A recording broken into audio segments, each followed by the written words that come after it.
नमस्कार सभी को। आज की कहानी आपके जीवन को बदलने वाली है और ये कहानी है स्वामी विवेकानंद जी के जीवन की प्रेरणा से बनी हुई है। स्वामी विवेकानंद जी एक बार नदी को पार कर रहे थे, परंतु उस नदी को पार करने के लिए एक नाव नहीं थी, तो वो इस पार पर खड़े होते, परंतु दूसरी पार पर एक नौजवान भी उस नदी को पार करके स्वामी विवेकानंद की तरफ आना चाहता था।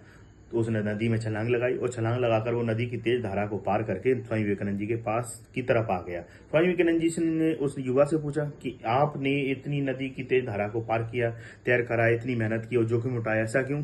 इसमें नदी में इतनी सारी लाशें पड़ी हुई थी, इतने सारी चीजें पड़ी हुई थी, वृक्ष पड़े हुए थे, उनका सहारा लेकर आप आ सकते थे इस नदी को पार करके।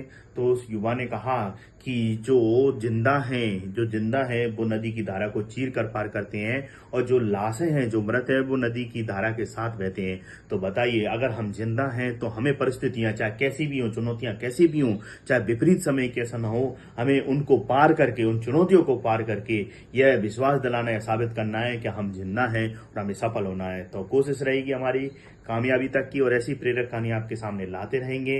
तो आप इससे प्रेरणा लेकर अपने जीवन को परिवर्तित करने का प्रयास कीजिए। जय हिंद, जय भारत।